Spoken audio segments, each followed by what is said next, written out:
like button and that subscribe button. Get the bell ringing, whatever it is you say when you're a YouTuber. Support this man. He's a good one. Thank you. James White.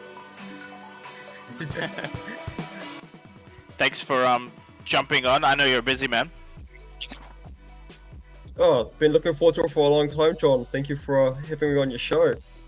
One of the greatest out there in all the universe. Look, this is I'll get the niceties out of the way. When I started the channel, Right. my aspiration was get James White on the channel. Yep. Get those niceties out of the way and start whacking me with your hard-hitting questions. Some real journalism coming through the pipeline here. Look, I can sense it. Nothing crazy. Let's start with the spoiler card everyone just saw. Ironsong Pride. Instant Warrior Aura. Who came up with that? Well, it might have been a bit of a collective effort, but yeah, I mean, we wanted to just do something a little bit different for Durante, and for Warrior class, with the old instant speed aura trick going, and just reinforce some of this design space that we've been tapping into with getting those counters onto your Dawnblade in different ways, and yeah, obviously you've seen it with glistening Steelblade and classic battles, and yeah, just giving you a few different tools to play with and challenges to keep those counters on, keep that Steelblade singing. The art is beautiful. It's all right. There's a lot of great art in Dynasty. So, one last question about my spoiler, and then we'll jump into Kid. I think everyone wants to talk about this new assassin hero more than Dory. I'm curious. So. You've got like a warrior card. You said it's a collective effort. So, as a design process, talk to me about like A to Z. Does it go from we make a card text or mechanic, and then does Robbie come up with the idea for the art, or is it like literally a round table discussion? So yeah, look, the design process ultimately starts with myself, and like a design file will get passed off to the developers to then go and play lots and lots of games with, and typically things break pretty fast though. Like it doesn't take too many games to identify if something isn't sitting right. And when I say not sitting right, it can be due to power levels or just the feel of something. Like I think one of the reasons why Flesh and Blood has resonated so strongly is we just put a lot of emphasis on how the cards actually feel and if they're true to what the classes are supposed to be doing or the heroes what they're supposed to be doing. So yeah, there's not really one fixed formula for like A to Z, but I guess the framework is like the design or the vision comes to myself and then passes through the development team, and then yeah, out the back of that, obviously we've got to commission the art, and that sort of is what wraps around it to create the full package. But yeah, I guess I sort of sit as the bridge between the design development team and the creative team, and myself and Robbie, a creative director and co-founder of LSS. We do spend a lot of time talking with each other about the different like themes and core concepts or messaging that we want to get across through the integration of what the card is called, what the art looks like and the feel of it, and then the gameplay, and just trying to create these like really tight cohesive packages between sort of those three pillars. Do you make like a proxy for them? So I say again, do you make like do we make a proxy?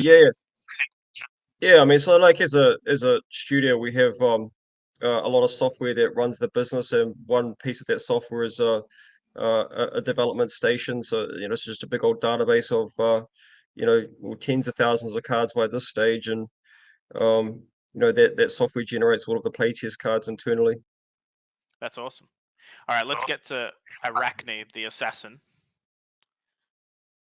The good stuff, yeah. Who's So is this the fun part of the job? Sitting down, maybe you and Robbie, and coming up with the hero. Yeah, I mean, we put a huge amount of effort and love into crafting the characters, uh, for the World of Wraith, and that ultimately get turned into game pieces. So, yeah, look, a lot of work goes into these heroes. The heroes more so than any other cards that we make. Um, but yeah, look, Arachne has a very long and storied history. It's actually a very old hero, um, and piece of design, concept. It goes all the way back to about 2015. And it was actually intended that Arachne would be in Arcane Rising. Some people may have heard me tell this story before. And, like, if you look at Arcane Rising, like, there's this sort of like soft theme that runs through it of top of deck matters, right? Like with Dash, you care about the top of your deck being a mech card to boost away to get go again. With Kano, obviously you care about the top of your deck, for activating his ability and throwing fireballs at people's faces. And um, Azalea cares about the top of her deck, for her activated ability. And likewise, like Arachne cares about the top of the deck, but in the inverse way, where he doesn't care about the top of his deck, but the top of the opponent's deck. And we really intended for him to be in Arcane Rising. And uh, it it ended up not uh, coming about just because of limited, because the booster draft, actually, there was just it just didn't mesh, didn't gel with a lot of the cards, in the product. Like Whisper the Oracle, for example, like setting up your own deck, but it doesn't help him achieve his objective of manipulating the opponent's deck, things like that. So it wasn't like a comfortable fit. So it ended up getting binned off like quite late in the process.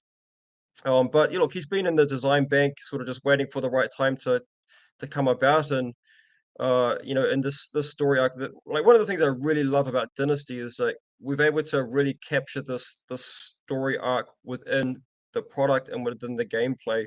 The story arc obviously being that the Empress is like centerpiece of this whole, sub arc underneath the macro level arc of the War of the Monarchs, but the sub arc of like the uprising and what's happening in Volcor, and obviously the conclusion in Dynasty where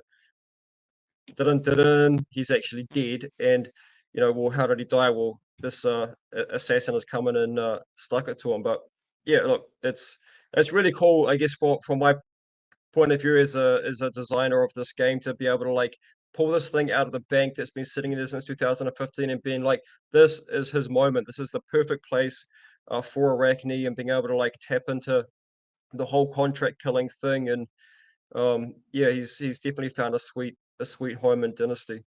The timing seems perfect. That spoiler video Yeah, is nuts. yeah. But like, surely, John, you must have seen a few huntsmen in your time. How do you deal with them? Do you get the old flip flop out, the old thong, and give them a whack? I'm not that Australian, unfortunately. But I did live in North Queensland for a while. It was Yeah, yes, lots of spiders. yeah. For the So, viewers out there who aren't Australian, maybe you can enlighten everyone else on what a huntsman is. well, pretty much when you see a huntsman, you either kill it or run. There's no middle ground. Is that Yeah, how it's they're gonna quite be? big, eh? Yes. I I I'm not scared of many things. Spiders are on the list of fears for sure. Yeah, yeah, So people are gonna want to know this. Young Arachne, yes or no? yeah, yeah. Awesome. Definitely. We want people having fun with this one and Blitz as well, mate. Awesome. He's good value. He's awesome. I love the new archetype. Like, I don't want to say it's a mill deck because we haven't seen all the cards, but it seems like it's gonna waste your opponent's cards, like banish them. Like on Dory, if they're banished, they're gone. Yeah, so he is way more of like a kind of a mid-rangey sort of deck, and like a value grind deck. And yeah, like you are sort of getting attacked on multiple axes of your threat density of your deck, and obviously your life total as well. But look, sort of the core concept here is like you have these contracts, right? Like you have specific targets that you're trying to neutralize in these contracts, and the huntsman's ability, the hero ability, is like basically pursuing those marks. So like you play the contract and you get to look at the top card of the deck, and if it's not what you're hunting for, put it on the bottom, and hopefully the next card down is actually like the mark that you're pursuing. And when you complete your contract, you get paid off, get that silver, and then turn that silver into the tools that you need for your next job. So spend that silver to go and buy some sweet gear.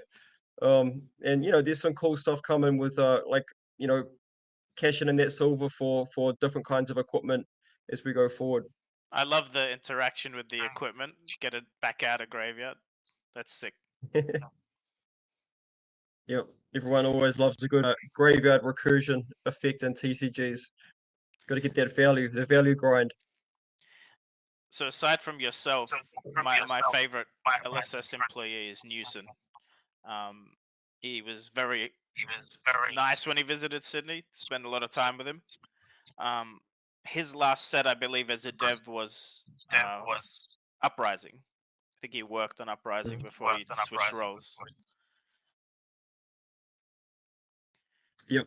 I want to know why he got fired from being a dev. Well, I think he got sick of us. No, he comes back into the team though, from time to time. But Newson's great value, and like I'm pretty sure that he did contribute to Dynasty as well, but just to a lesser degree than the previous sets. Was he the reason Stavo existed? Is that why he got replaced? Someone had to be the fall guy, right? What's your favorite card you ever created to date that we've seen?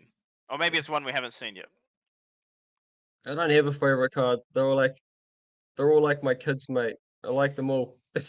Or maybe not all of them, but I like a lot of them. Awesome. I mean, if you've made every hero, it's hard to pick. I mean, Dorinthia's based on your grandmother. Yep. There's beautiful characters in the game. I doubt you could have a favorite if you made them all. Like if I had to pick one card, I actually like Prism. And it might be real cliche because like Prism's kind of like whatever, the poster child, golden girl, all of that stuff. But I just like her, man. I just like her. You're not alone. I would imagine if you did a survey, Prism is the highest on the list of like people who Yeah, people love for Prism real. the Like when I most. travel around the world, it's one of the common questions I ask people on my journeys. Who's your favorite hero? And I think like if I had to summarize, I think Prism is the number one. Just there is a little bit of variance from region to region though. Like some places, like when I went to Singapore, like Phi was by far the most popular favorite hero in Singapore. But other than Singapore on my journeys, I think Prism is sort of pulled the highest, followed by Bravo actually. Bravo is a character, That personality is And look, huge. for real, you look at the cosplays that happen at the different events around the world, and like there's by far and away more Bravo cosplaying going on than any other hero, which is it's fantastic. I love Bravo, man. He is a character, like you say. On the same note, what's your least favorite card? The one you wish you never made? Is there one? There's quite a few of them, but so at the top of the list is definitely Macho Grande, Thunderquake. Both of those cards, yeah. Wish I could take them back. I really dislike Remorseless. Um, uh, the number of times that I've like played with and against Remorseless, and it's like both players can't remember whether the effect is turned on or not. When it's on the combat chain and you're thinking about defending, and whether it was like played from face up in Arsenal or whatever, it was just like a piece of design execution that I don't like in hindsight. But you'll see we have some new design technology coming through for Ranger very shortly that addresses this issue of game state tracking. So you'll see that very, very soon. But yeah, like there's a few other cards that I don't like, but yeah, those are the three that come to mind. Rangers had not Ranger in general. I think Azaria specifically has had a bumpy road. Do you attribute that to it being not supposed to be an Arcane Rising to begin with, or is it just an inherent flaw in the design that needs tweaking? Look, Azalea made top four at 132 player battle hardened last week, so She maybe did. she's better than people think. But yeah, you know, I'll be very honest with you. Azalea had less time put into her than the other 7 heroes that make up the first 2 sets. So like that probably has like something to do with it. But um, I have confidence that Azalea will, she'll get there. She'll get good. Just she does need a bit more juice, bit more support. But I think she is getting there, and um, just yeah, keep the faith. Because Cold of Azalea, we hear you. Well, you touched on something there. What hero do you feel like internally tests it, like as an A tier, or you felt was A, and then in the wild was underperforming? um, Probably Dromite-ish, but like Dromite is a very, very hard puzzle to crack. And Mm. we have as she's been, out in the tournament scene, sort of like month on month or even week on week, I feel like she's starting to really get understood and worked out. And it's not just about how to make the deck, but just the vast array of different strategies and card evaluations that you need to employ for the different matchups. And there are some Dromai players out there who are getting very, very good at piloting that deck. And it really I mean, one of the things I've really enjoyed over the past couple of months is just seeing Dromai very consistently always place one player in the top eight. It's always one player in the top eight.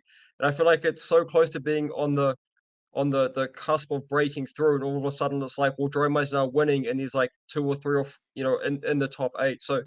I feel like that's been, yeah, just it's taking time to really understand that particular hero, and she's getting there. I guess if there's one hero, it's definitely Kano. Like, and I feel like specifically for the Arcane Rising metagame, back in 2020, which really like pretty much didn't happen because of COVID.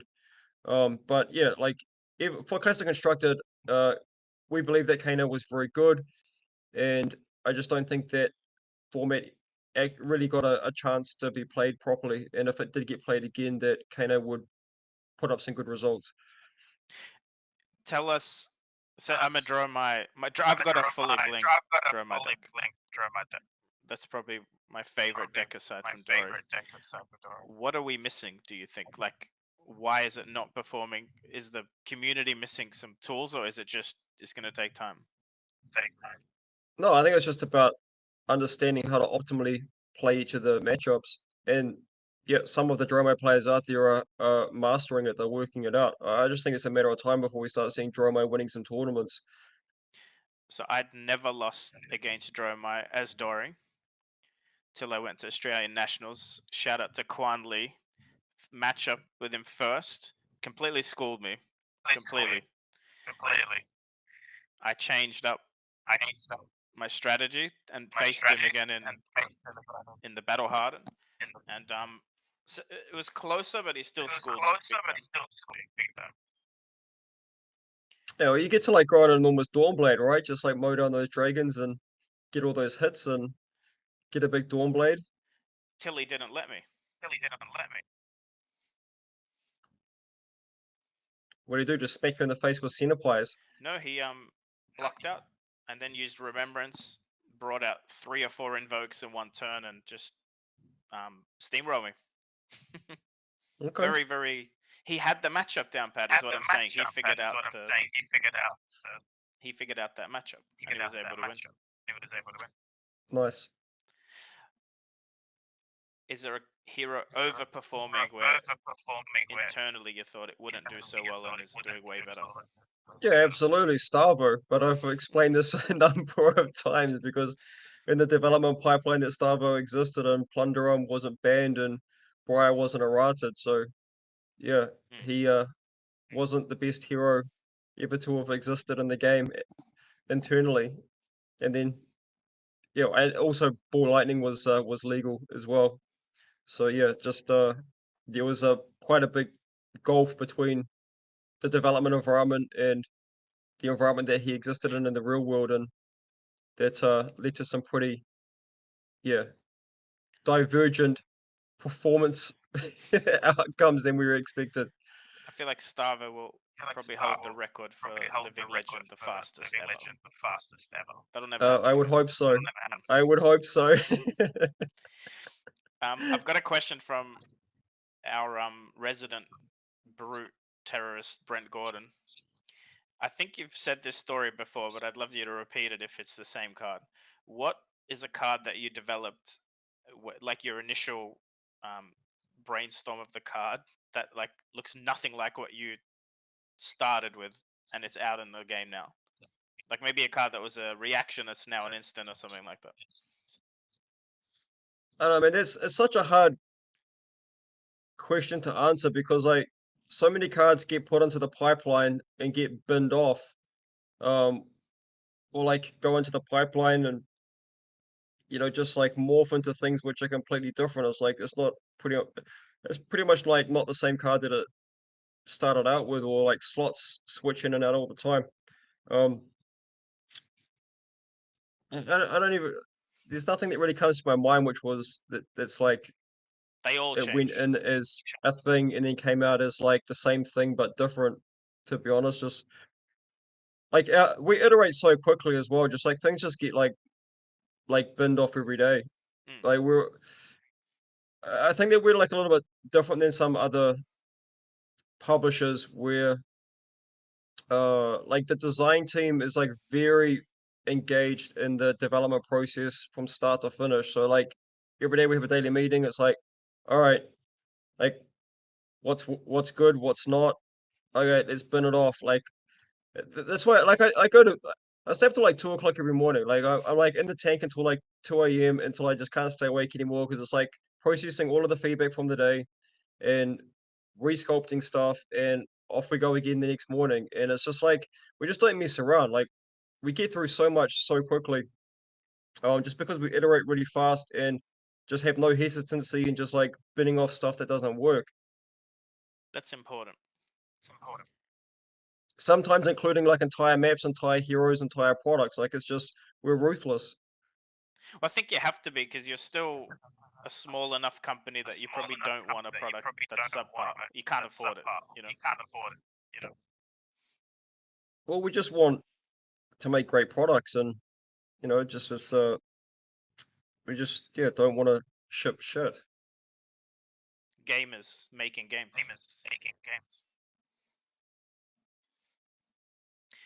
Anyway, sorry I couldn't answer that one properly, but yeah, No, let's no, move no. on. All right. Fan questions. One of these, most of these are from Twitter or my YouTube channel. Big Chungus wants to know what your favorite color is.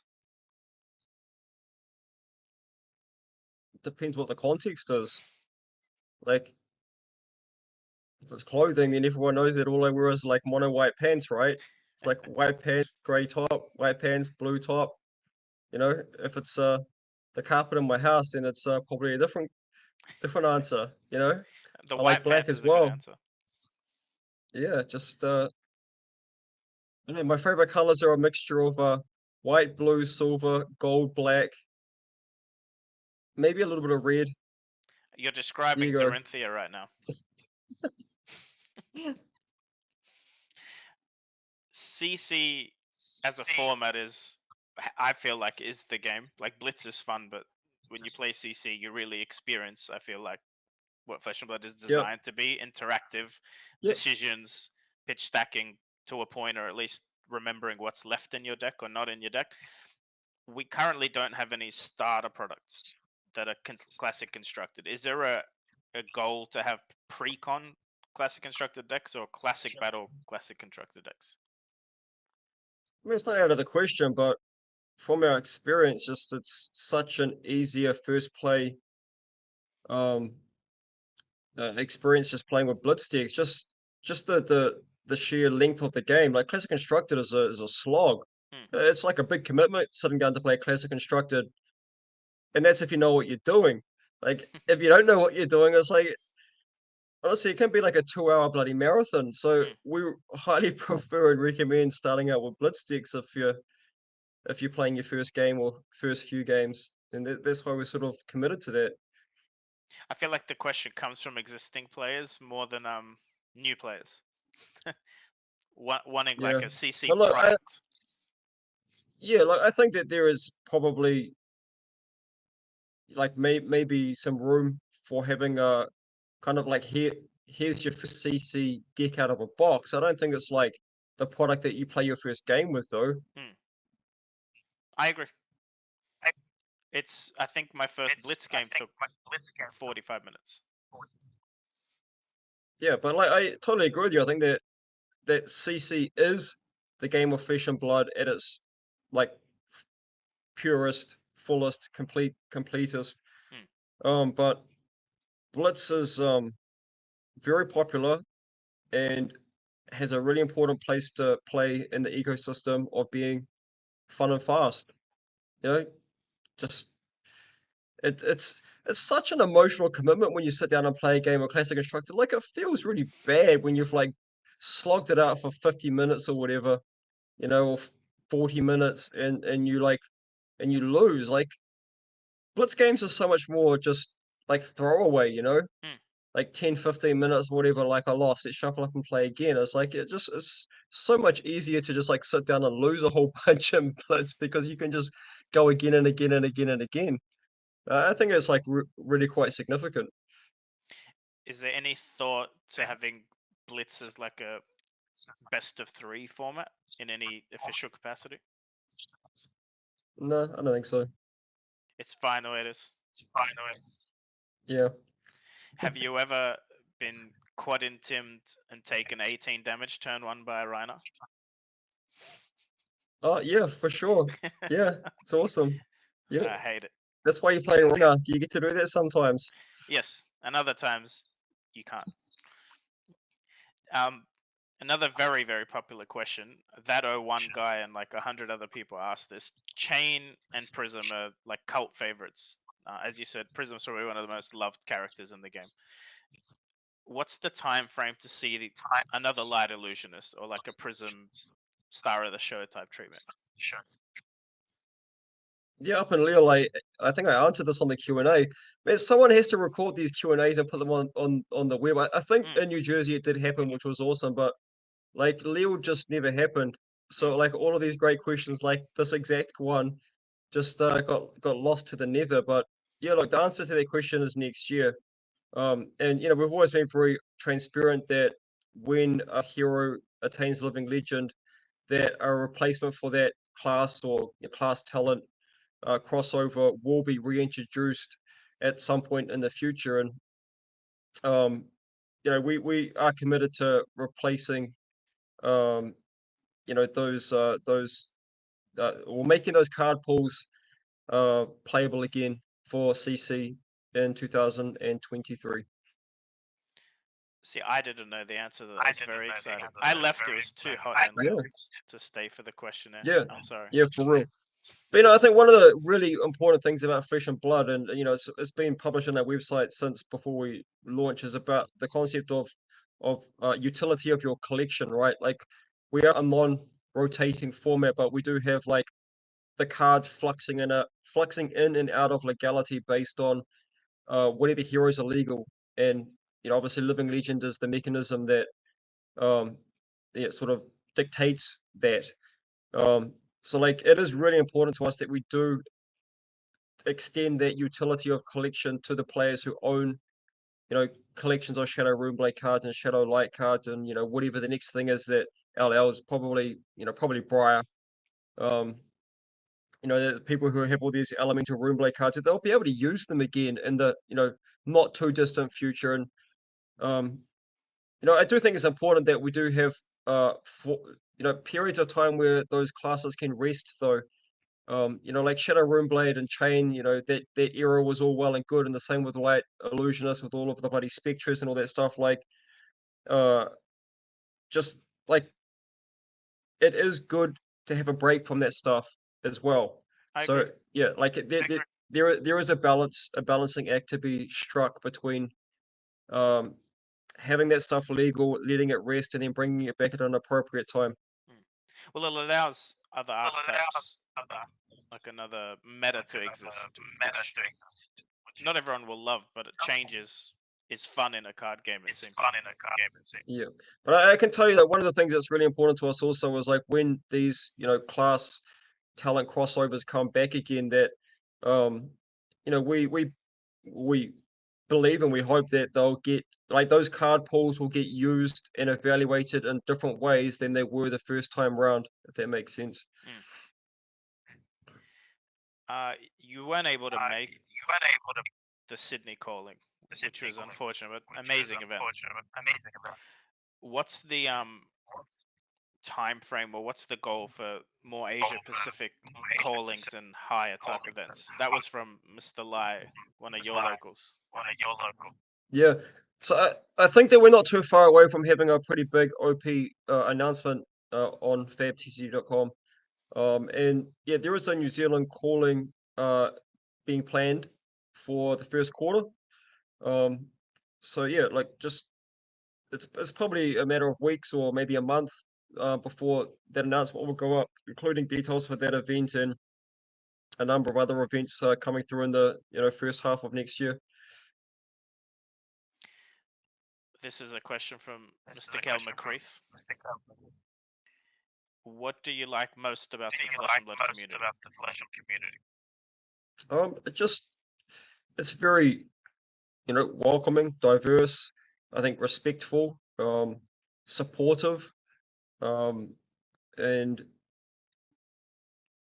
I think that the the essence of what we represent, which is people actually coming together in person, just really sort of radiates throughout all of the community, and it's not like a whole bunch of keyboard warriors saying dumb shit because they are never going to see the other person in real life. Like Flesh and Blood's all about seeing the other person in real life. Like that's the whole premise of it. So, I feel like our community in general is like just much more uh, good natured towards each other, and have, with a warm spirit towards each other as human beings. And that there's also like a sense that the community like really wants to protect and preserve that as well. Yes.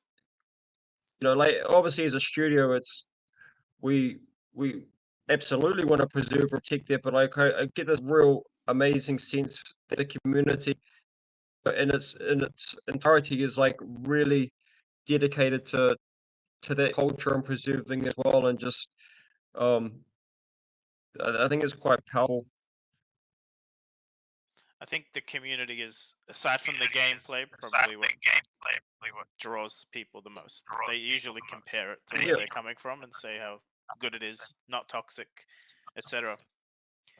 Yeah, and I also think like there's a really good degree of respect and appreciation within the community for the different interests that the members of the community have. Like, yeah, we have obviously like the segment of players who are just like really driven by the pro tour and the competitive play. We've got other segments of the community that are really interested and driven by the lore and the story. Others who like just really like the social gaming part of it. They don't really care about getting to the pro tour, but they just like playing for fun and going down there LGS to play armories or whatever. And they're coming to the callings and the pro tours to hang out. And then you got like the cosplayers, or basically like a lot of different motivations and interests that exist within the community, but everyone coexists really, really well together, and it is like really, I think, appreciative and respectful of like the different reasons and different ways and the different whys for what is actually bringing the people like into Flesh and Blood. um which is something that just in other games I've been involved in hasn't really existed. It's kind of oftentimes can devolve into a bit of elitism. Like the competitive players don't want anything to do with like the social noobs, or like Yeah. the plebes, like they just look down on oh, you're not an elite player, like I don't want anything to do with, like, which just spirals into such like toxic just shit. And so I'm so pleased that we don't have that in our community because if it's there's so much more. Well, there's just like so much to enjoy about trading card games, what they have to offer from all these things I just mentioned, like yeah, the competitive play, the social play, like expressing yourself and relating to the stories and the characters, and um, just like connecting with the game in the way that is like meaningful for you, and that everyone else around you who maybe connects with the game in a way that's meaningful to them, which is different than you, like can coexist together, and like the thing of that Flesh and Blood is just it is the common language, and I talk about this all the time. It is our mission statement is to bring people together in the Flesh and Blood through the common language of playing great games, and like that statement isn't like through the common language of like being a pro to a champion or being an elite player or being like a multiplayer fiend. It's like just some at a very simple level. It's just through the common language of playing great games, and like your definition of what a great game is maybe different than what somebody else who just wants to play for fun thinks a great game is. So like I think that the community has really been able to embrace all of these different like value propositions that Flesh and Blood has, and coalesce around it, and to really exist in a beautiful harmony as a community, which is I think that's what makes me the happiest and what I see in the Flesh and Blood community. Speaking of Speaking of the different segments, casual, segments, competitive, casual, competitive, cosplayers, cosplay, UPF, Collectors. PvE, I think are like in my local area anyway. in my local area, UPF isn't played. What's the plan? So PvE is obviously a different topic. I'd love any spoilers or news on that, but UPF itself seems under adopted. Is there any plans? Because you guys print cards for it, but there's no real tournaments or organized play around it. Is there any updates for that coming? I mean, for UPF, it's not supposed to be like a tournament format. It's really supposed to be something that people enjoy and play in their own time and in the comfort of their own home often. Um, but like, I mean, as an example, at Pro Tour New Jersey and Lille, and then again in San Jose this week, like we do have some significant UPF events running in the public events area. So it's not like we don't do anything for UPF. Um, and even in the armory kits, I know that the like the sort of like the newsletter that goes out with those armory kits has started encouraging the store owners to use some of the materials to support social play in the stores, such as if they have UPF communities in the stores to like start allocating some of the promo cards from armory kits towards those, social players. Um, so like yeah, we are supportive of it and we are doing things, but I think at its most sort of like fundamental level, like UPF is supposed to be something which is like very community driven and people play it how it sort of suits them. Any PvE spoilers for the masses? Maybe next time I'm on your show. Oh, there's a next time. It's all about Dynasty, right? It's all haven't about fucked it up. Dynasty right now, mate. That's the only spoilers I'm talking about today. Fine. So we've got a. Well, someone wants you to say happy birthday to their son who's turning 7 today when they see this, Brandon Marino. That's from Scapegoat. Happy birthday, Brandon. How old is he? 7. Oh, 7. Happy birthday, Brandon. Good on you, mate. Hope you're having a good one. CYK Lionel, who's I believe a Malaysia local. I met him in Singapore. Wants to know Japan are we closer to a date? Oh, it's not too far off. Yep, making good progress there. You'd say next year? Next year. Awesome. And Abhinav on Twitter asked about India. Is that on the radar? Look, the whole world is on the radar eventually, but India's not on our near future roadmap, unfortunately. But look, we would love to see Flesh and Blood communities established in India at some point in the future for sure. Robert Wanira wanted to know about your lowest point on your Flesh and Blood journey. like realizing Flesh and Blood from an idea into a real product. I think I know a little bit of this, but I wanted to see if you're happy to share. So what are you going to guess? It's like when I sold my Magic collection or whatever, right? I've heard that the was- story, not firsthand. I mean, that was pretty tough, like having to sell, like all of my Alpha Power 9, but it's definitely not the lowest point. Definitely not the lowest point, but yeah, like it was a very hard, very long journey, but yeah, like the lowest point was having to sell our family house, and then not not even having enough money to afford to rent another house, and my wife and my 1-year-old daughter having to move back to China to live with her parents for a year and a half, and sleeping on the floor of my office for that time, and not seeing my daughter for a year and a half from when she was about 1.5 years old until just before she turned 3. So yeah, that's how hard it was. That was definitely the lowest point of probably my entire life, just feeling like a piece of shit, couldn't even like afford to look after my family, but being very lucky to have a wife who believed in what we were trying to achieve, and told me that I should we should just go all in, and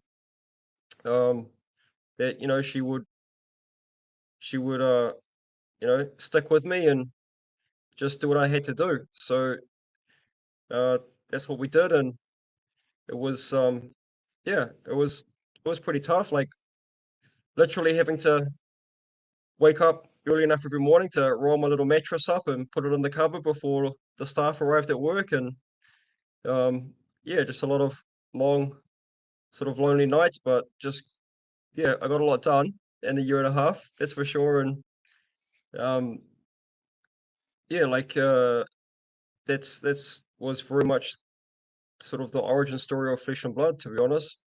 It's kind of I had no choice but to succeed. And you have. I saw you won an award, or LSS did. 6,400% growth. Was that year on year or from conception? So the first 50 measures growth across a 3-year period. So from So it's from conception or from start for you, but yeah. yep. So was from, yeah, what is it? Yeah, 2019 to 2022. That's huge, man.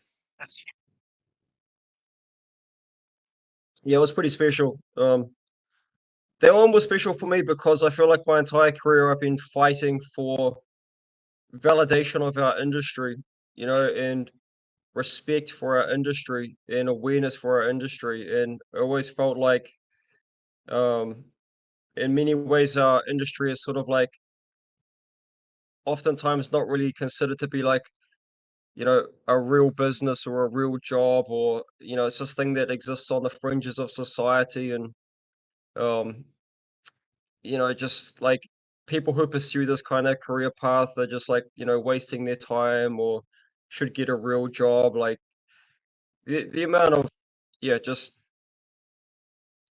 scorn or belittling that I've endured over the course of my career from, friends, family, people around me.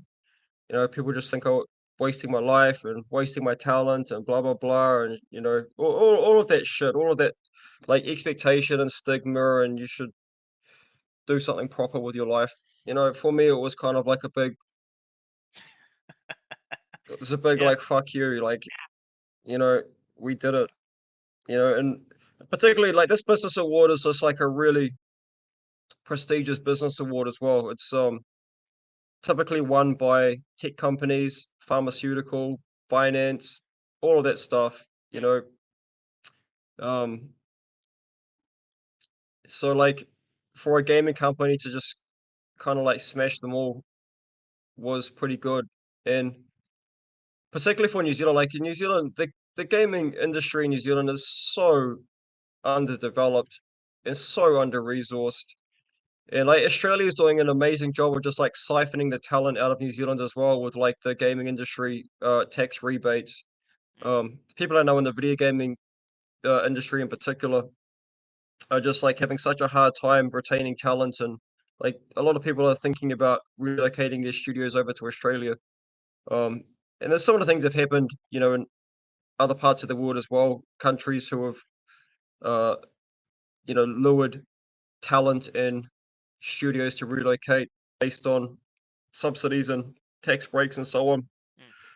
And New Zealand's done it for other sectors that have ended up flourishing and becoming incredibly successful. One prime example is our film and television industry, and For sure. Hollywood comes down to New Zealand all the time to make movies. And we have one of the world's most respected production companies in the world with Weta Workshop. Like Lord of the Rings, the Oscar-winning Yep. Lord of the Rings trilogy. Made by Sir Peter Jackson and Sir Richard Taylor from Weta. And that's sort of like those guys and what they did at Weta Workshop really paved the way for the next generation of talent to emerge out of New Zealand for film and television. Um, and I really, hope that New Zealand doesn't miss the boat on the gaming industry. And I talk about gaming like broadly, not just like tabletop course. gaming, but gaming just in general. I mean, even Grinding Gear Games, huge company in New Zealand. If they don't get support, that's a big shame. It's one of the biggest games in the world. Yeah. So like I just hope that these sorts of things can serve as a little bit of a wake up call to our government to like take gaming as an industry and a sector seriously, because particularly for New Zealand, like we're at the bottom of the world, we're so far away from everywhere, that our remoteness can be a barrier to a lot of industries that require like harvesting shit from the land and then putting it on boats and planes and like shipping it Yes. to other parts of the world, compared to IP creation companies like Legend Story Studios, gaming companies, creative arts studios, all these It's like sorts the of same things. cost to Companies that, publish that. yeah, companies that make like, and you know, intellectual property and intangible assets that can then deploy that IP all around the world, and our remoteness at the bottom of the world doesn't matter at all. James G wants to know if we're ever going to get an Asia Pacific Pro Tour. Oh, definitely, 100%. Is there a time frame, or it's eventually? I can't say too much about it at the moment, but yeah, like the vision is for like the pro circuit, and when I say pro circuit, I mean Pro Tour and World Championship collectively, um, to be shared between the three, macro level regions of North America, Europe, and Asia Pacific. So you can certainly expect the tour to come to uh, a when I say APAC, I mean like Asia and Oceania, like Yes. it is a collective region. Yeah, it will come to APAC at some point. The character in Mangle and Pulverize, is that ever going to be a hero we can play? Lachlan wants to know. Oh, I reckon there's enough like interest and love for that hero. Does he have a name? I think he looks pretty badass. Yeah. Yep. I think we should. Does he have a name? Yeah, it's on the Mangle card, I think. Okay, I have to look that up. I was looking at it the other day, actually. I can't remember the name though, but it's he's the Okay. dude. Your trade binders, speaking of selling your Power 9, what is in them these days? I know you had a Yu-Gi-Oh! Singles business, which is where the origination of Slingshot Underground was. What do you collect aside from Fab? Well, I don't collect anything other than Fab these days, but I do still have some, nostalgic cards in my folders. But like my favorite Magic card of all time was Necropotent, so I still got a good number of Necros. A lot of them signed by Mark Teedon and sketched on, and different necros and different languages that I picked up on my travels around the world.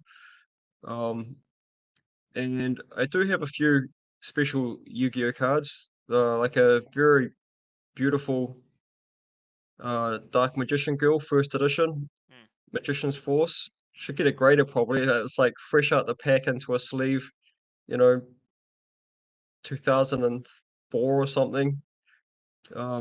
Never played with. And yeah, a few other like Legend of Blue Eyes type cards, Dark Holes and MSTs first edition. I think maybe the Yu-Gi-Oh thing that I like the most though is like this. It's like a foil poster from Legend of Blue Eyes, advertising like the release of Yu-Gi-Oh from 2002 in English. And I had this one framed. It's been on my wall for quite a long time. But yeah. Although I didn't really play Yu-Gi-Oh a lot. It was definitely a big part of my life, distributing it and running all the tournaments in New Zealand for a very long time, and caring and tending to that community for a very long time. But when it came to actually playing games and like really collecting, like Magic was the thing that Yeah. I collected a lot. I also got like some other random games, like Illuminati is a game that I played when I was very young. Like I still actually have all those cards. Um, like complete sets of the first Illuminati that came out. That's a weird game. How do you feel about being the reasons some of us feel that way about our cards? Like, you made some cards that we're going to speak of in 20 years. Like, you haven't smiled as much during this whole chat till talking about your Yu-Gi-Oh cards. But some of us feel that way about like our first Shiana, like for me, or first Tunic that will probably never sell. Yeah, for real. I mean, I always felt like looking through a folder of, you know, my Magic cards in particular was like looking at a photo album, because like the ones that are the most special are the ones that are connected to some journey or person or experience or tournament, um, or a very specific game that you played and something crazy happened and you probably won, and like that's what I think is like really powerful and special about tangibles, tangible collectibles. And I think that like NFTs and all of like the digital collectibles will never, ever, ever be able to match. And that's like you hold these things in your hand and they speak to you. They remind you of something from your journey that is meaningful to you, just like a photo does. Um, so I think, when I talk about some of these old things, that's probably why I smile, because the reason why I still had them is because they are meaningful for, very personal reasons, and Mm. for places that I've been and people that I've met and things that I've done. And I think that's going to be the same for the Flesh and Blood community as well. And makes me really happy that Flesh and Blood cards will be able to do that for people as well. Lawbook, or the Lawbook, is like one of the best products you've made to most people. Anyone that's got their hands on one, the quality of it's amazing. You get asked this all the time. Is there a Lawbook 2 coming, or law products in general? Yeah, there definitely will be. It's look, we are a small studio, right? A small company with not that many people, so it's really the bandwidth issue, and we're getting close to be able to do more of these um like non-essential things, I would say. Like basically we don't have a company anymore if we just stopped making booster packs, right? Like we got to make booster packs because like fans need the booster packs to play the game and for the game to keep evolving and for the whole ecosystem to keep on moving forward. And so like that, it has to be the priority that we like put our resources towards making boosters, making new sets. But then, outside of that, like all these other things that we can do and really want to do are kind of like nice to haves, including the law book number 2. And the reason we were able to do the first law book is because Flesh and Blood was in development for 7 years. Like, so much of that content is stuff we had like worked on over the space of many years prior to launching in 2019. So just we had obviously much less time pressure to make that book, because like it literally was years in the making. Um, but yeah, like I mean, after the game came out, and obviously there was COVID, and then rapid growth of the game, and for the last like 2021 in particular, with all of the COVID disruptions and like the fast growth, we were just really scrambling and struggling to just keep up, to be honest. This year's been a lot better of like finally starting to get ahead. And we've hired a lot of great people this year. Our team has more than doubled in the last 12 months, and we're really starting to develop a great group of people at Legend Story Studios, and get more support in place, and to be able to just do more and do a better job in general. And that's putting us in a place where we can start doing some of these nice to have things again, like Law Book number 2. Since you get your revenues booster packs more or less, when are you planning, or is there a plan to have the 4 sets a year starting? Yeah, so I mean, I think the first thing is to get into a rhythm of having 3 draftable sets per year. Like that's the first goal before going to 4 sets per year, is just start producing 3 draftable sets. 2023 is probably going to be 2 draft sets and 1 supplementary set. Yep. Well, it's not probably, it is going to be. I can tell you, it's going to be 2 draftable sets and 1 There you go. supplementary expansion set, rather, is what we call it these days. But the first goal is for 2024 onwards, is to get to 3 draftable sets per year, and then the 4th set would be like the expansion set. So that's sort of like what we're aiming for. Understood. What are your thoughts on what the professor calls 60 fake magic cards for $1,000? It's all the conversation I can see in the TCG world these days. I mean, good on them for trying. Like, I mean, it's quite ballsy, really, asking that much money for that product offering. But I mean, just I don't know, man. Like at the end of the day, the consumers need to decide if they are going to accept or reject the product. I mean, I gotta be honest. When I saw it, I was quite shocked at what you get for $1,000, particularly just given the context of like it's supposed to be a celebration of 30 years of Magic. Like being a bit more generous to the fan base probably would have been quite nice. It's more of a philosophical question I have for you. That's a big publisher that publishes a TCG, so similar to what you do in a way, artificially inflating the price of a collectible.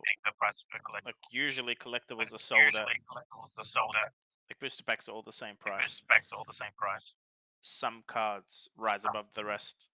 Age, playability, nostalgia, the art, whatever makes them more valuable than others. This is someone forcing the price, which sort of eliminates what naturally happens in the secondary market. Do you see LSS ever printing a collectible product? Well, it depends what you mean by a collectible product. I got something to share with you at the end of this week, mate. Awesome. It's going to be at the Players Banquet. We got a beautiful high-end collectible product, which is going to be very prestigious and very expensive, but it's probably not the kind of collectible product that you're suggesting with that question. Well, I'll just wait and see then. Yeah, but look, when it comes to actual, card game, I mean, you can see by how we run our business model, like everything's, it's one pack right? One size fits all with their booster packs. You know, there isn't like a bloody collector's version and a super collector's version and a VIP version. It's just here's a booster pack. You know, it's in Australia, how much are they? Like $6 or something? $6 Yep. Australian? Yeah, it's like $6. Boom, off you go. You might get your bloody cold foil fabled, you might get your Marvel, or you might get some rare worth 20 cents. Like, Yep. off you go. Give it a James, crack. Flesh and Blood 2.0, Fab 2.0. It's fucking amazing to open. I just Everyone's really excited. like yeah, so I just really like the concept of like just it's just one price. Like everyone is buying the same pack and everyone just has a chance of like getting the Marvel Dragon, Hmm. you know, or the Marvel Emperor. I like that. And it makes it you want to open the prize pack. Like for a long time, I didn't open prize packs. I just put them in the cupboard because there was not really much I wanted. But Uprising currently and Dynasty will be, you can hit that $800 card or just something super rare like Marvel Icelander is valuable, but you rarely see them. Like every time I draft, if someone gets a cold foil Ashwing, I buy it immediately. I still want them. I still want more, you know? Yeah. Especially those Dark Ash wings. But mate, if you think there's not any Marvel Icelanders, wait until you don't see the Marvel Emperors, mate. Look, I've got 20 cases coming. I'll try my best. Yeah, you might need a few more than that. Probably. A couple of questions left. If you were qualified to play Worlds, what would you be playing? I wouldn't. I mean, I know you don't get a lot of time to play Flesh and Blood, but what is your deck? What do you gravitate What to? would I play? I like Wizard. Wizard has all been the class that I like the Icelander or most, but Cayman? um uh if I was trying to win Iceland already at the moment anyway. Um yeah, just I don't play enough to answer this question. Any Wizard's a good degree answer. of I understand. Same as me. I'll play Dory. Doesn't matter how she fits in the meta. That's what I'll play. Were you or did you see anything that I posted about Grimdark Gaming? They did the like MMA championship belts and ran a Flesh and Blood tournament. what was this? There's How long ago was this one? a few months back. Okay, yeah, I saw it. Like, yeah, the badass like Yeah. WWE style wrestling. But yeah, he sent me pictures of it before. Yeah, He checked that it was okay to make it. I was like, yeah, damn straight, man. Good on you. because Do that shit. he's an ex MMA fighter. Actually, he's not ex. He's fighting again in a couple of months, I think. Yeah, well, it's incredible. He has his own belts that he's won, so he wanted to do that in the Nice. community. What a champion.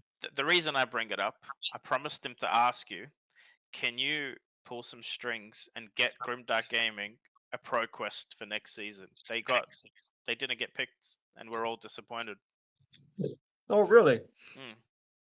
Mm. That's out of my wheelhouse. But like if he didn't get picked, it's not going to be because he's not doing a great job. It's I believe that like the team does have like some rotation metrics that they look at within each of the local communities. So yeah, like I mean, even if he was like the best store in that region, if there's like another store in that specific like cluster which is also, you know, doing a good job, then that would probably be the reason why he didn't get it this time and somebody else did. But yeah, look, just keep doing a great job and you'll definitely get some great events coming through.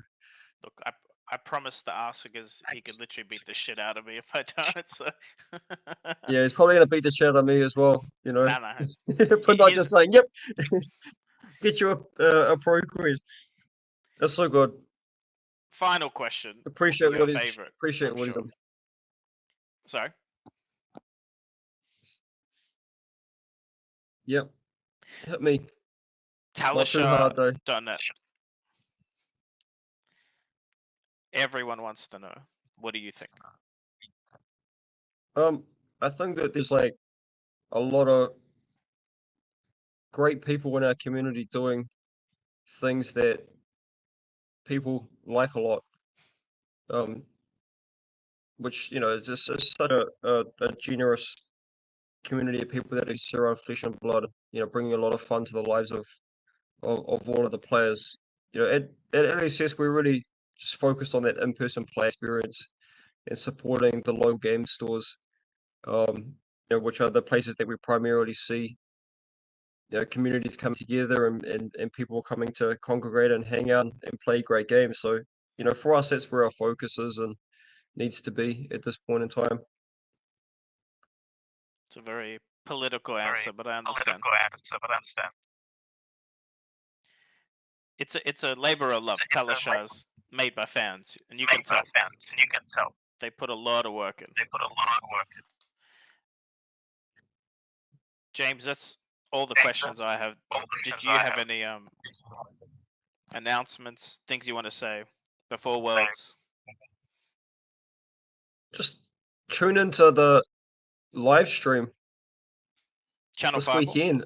It's the first World Championship. There's going to be, fireworks, opening ceremonies, flag processions, Q&As, product reveals, all sorts of crazy stuff going on. You're going to be there. I'm going to be there. We're going to crack some packs, some Dynasty packs. Yeah, man, it's going to be fun. And just, so much has gone into the journey, from a lot of people around the world to create this massive global culture. It's so much more than a game. It's become this culture. In a lot of ways, it's actually just about preserving a culture. A culture that a lot of people, tens of thousands, hundreds of thousands, even millions of people, just a culture that is very dear to them, and they value it and want to preserve it. And Fleet Butters provide this this vehicle for that culture to continue on. So yeah, it's really significant milestone. Obviously for Flesh and Blood and for the industry as a whole, I feel. And there's going to be a really big turnout in San Jose. I think there could be up to 2,000 people turning up in total. And the kind of one of the messages that I've been trying to really get out through the different interviews and things that we've been doing over the last few weeks and months is just the message that the World Championship has something for everybody. It's not just about the World Championship competitors themselves. Obviously that's the main event, that's sort of center stage. But if we get 2,000 people through the door, like out of those 2K, about 350 to 400 of those people are going to be playing the World Championship.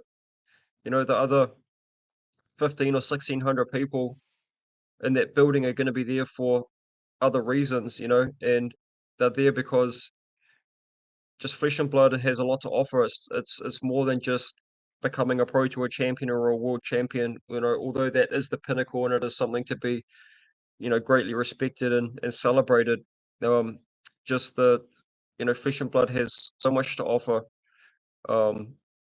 And it's a very, very welcoming community. So I hope that if there's anyone who's listening and watching and thinking about coming along to just hang out or even play your very first game of Flesh and Blood ever, we literally have a welcome arena at San Jose where you can play the IRA welcome decks and go through the whole progression process through classic battles to your first seal deck. And we've got a team of people to help people play their first game ever of Flesh and Blood.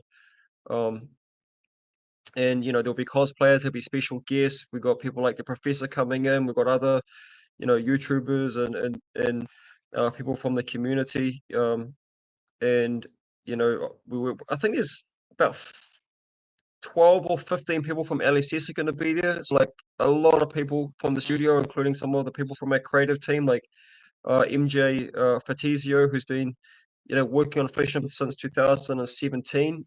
She is the person who did most of the illustrations in that beautiful lore book that we Mm. talked about. She did the cover of it. She did, the Welcome to Wraith and Arcane Rising booster boxes. She did the back of the card. She did the Flesh and Blood logo. She did the LSS logo. She did the Mist Swirl pattern, which is like the LSS symbolism. She does so much of the concepting for all of the heroes. She does so much of that initial design work that then gets passed to the artist to turn into like what the finished piece of art looks like. So she really is a huge part of like the DNA and life and soul of what Flesh and Blood is. So like having an opportunity to meet her is like a really big deal. And we have Sam Yang, who he's he's been working at LSS for maybe nearly a couple of years now. But prior to that, he actually worked at Media Design School, which is one of like the great creative institutions, education institutions in Auckland. And he was an artist for us, and probably a lot of the listeners know he did the Fi art, he did dash art, he did um a lot of iconic pieces of art, Mask of the Pouncing Lynx. So he's got a lot of like really iconic cards. And these days, he works for us and is one of our lead concept artists and does a lot of art direction. So yeah, you see a lot of these beautiful pieces of art coming through, are things that he's been working on as well. So you'll be able to meet him, get stuff signed. Cracked Bauble, that's a big one for Sam Young. And comic head jab, that's another one of his classics. So yeah, like getting to meet people like that, and obviously like a lot of the game devs are coming over as well, so being able to chat to them, uh, you know, start grilling them about Starvo and these other things that people want to debate. These are the guys who play day in day out with this stuff. So I think there's probably about what is it, half a dozen? There's half a dozen of the devs coming over because we have the developer exhibition match on the Yes. Sunday where it's six devs, 10 members of the community, playing off in a single elimination for a bunch of money. I think it's 5,000 US in prize money and a gold foil up for grabs. So that's going to be a really cool exhibition match, and like seeing how the devs face up to some of the best players in the world is going to be quite an interesting spectacle. But yeah, like I'll be there all weekend as well, hanging out in the booth and chatting to people and signing stuff and taking photos and listening to stories. So come on down, come and hang out, come and see me. Looking forward to seeing you all in San Jose in a couple of days. Can't Looking wait. forward to seeing you too, John. Safe travels. Mate, I know I'm not going to see you. I've been to events with you. Yeah, there's always a line, but I'll wave. Maybe we'll go and grab a beer. We should. I mean, Tall Timmy will insist that you have a beer with him. Yeah, I know. I want a beer. I definitely do. Yeah. James, Well, I'll tell you another fantastic piece of art that Sam has done, which is a Nitro Mechanoid. oh, I'm not gonna ask what that is because you're not gonna tell me. You'll see it any day now. Dynasty preview season. It's a big one. Mm. Nitro Mechanoid. It's big. It's like really, really big. Oof. James, always a pleasure. I know your time poor. Thanks for the hour of your time. No, it's a pleasure, mate. Always good catching up with you, and yeah, look forward to seeing you in a couple of days. You shall. All right, guys. Don't forget Take to it easy, brother. subscribe if you're still watching, and see you at Worlds. Yep, smash that like button and that subscribe button. Get the bell ringing, whatever it is you say when you're a YouTuber. Support this man. He's a good one. Thank you.